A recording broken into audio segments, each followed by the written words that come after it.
Интересно.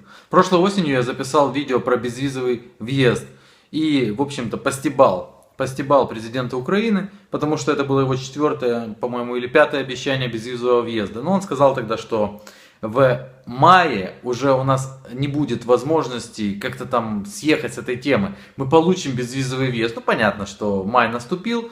В любом случае, какую дату ты не загадай, ты скажи 2020 год, он когда-нибудь наступит и придется отвечать за свои слова. В общем, сегодня нас послали. Нас послали жестко, нас послали больно, нас послали прямым текстом. Не будет ни вступления в Евросоюз, ни безвизового въезда. Ничего не будет, ребята. Но украинские СМИ не сдаются, потому что им надо показать минус, как будто бы это плюс. Ну вот, как тот анекдот, который я все очень люблю. Знаете, мальчик, я не хочу какать, я не хочу какать, я не укакался. Вот так и здесь. Итак, ЕС пообещал безвизовый режим, несмотря на войну. Факты. Факты. Да есть же, слава богу. Слушай, я ждал этот безвизовый режим. Ну, Порошенко же обещал.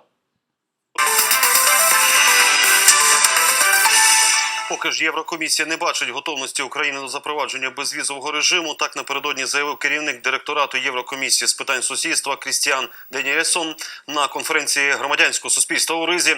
Він уточнив, скасування візового режиму залежить від виконання Україною конкретних критеріїв окресленого раніше плану дій, а військовий конфлікт на сході України на це рішення не впливає. Представители ЕС сказали, что не имеет значения война, имеет значение то, что вы реформы не проводите.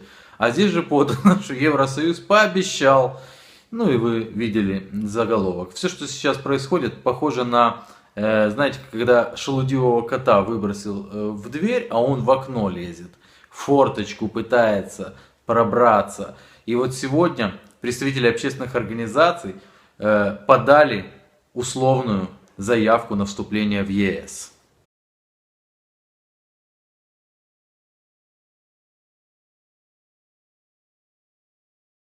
Я думаю, после этого представители ЕС должны условно принять Украину в Евросоюз, условно отменить визовый режим, но что нет, дать условные зарплаты.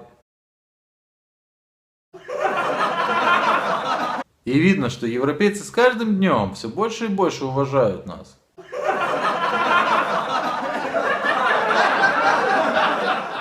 Я думаю, в следующий раз президент европейской страны, который приперся на саммит в вышиванке, должен взять с собой еще и бубен. Там на горі, ой, там на гроді. А теперь небольшое предсказание. Я знаю, что вам будут рассказывать. Вам будут рассказывать, что до конца 16 года, а лучше 15, пока что еще 15, то можно говорить до конца. До конца 15 года вы получите сигнал. Сигнал о том, что можно начинать имплементацию чего-то там. Можно еще пообещать, что в 2016 году Украина получит безвизовый режим. Это могут пообещать очень просто. 2016 год, ну, пока он еще наступит, а в 2016 году забыть об этом обещании и назначить безвизовый въезд на 2017 год. Увидите, так и будет. Точно так вот и будет. Будут каждый день говорить что-то новое. Будут говорить о том, что мы получим сигнал, что сейчас начнется процедура, что это все непростая процедура, но мы уже ее начали, диалог распочато и тому подобные вещи.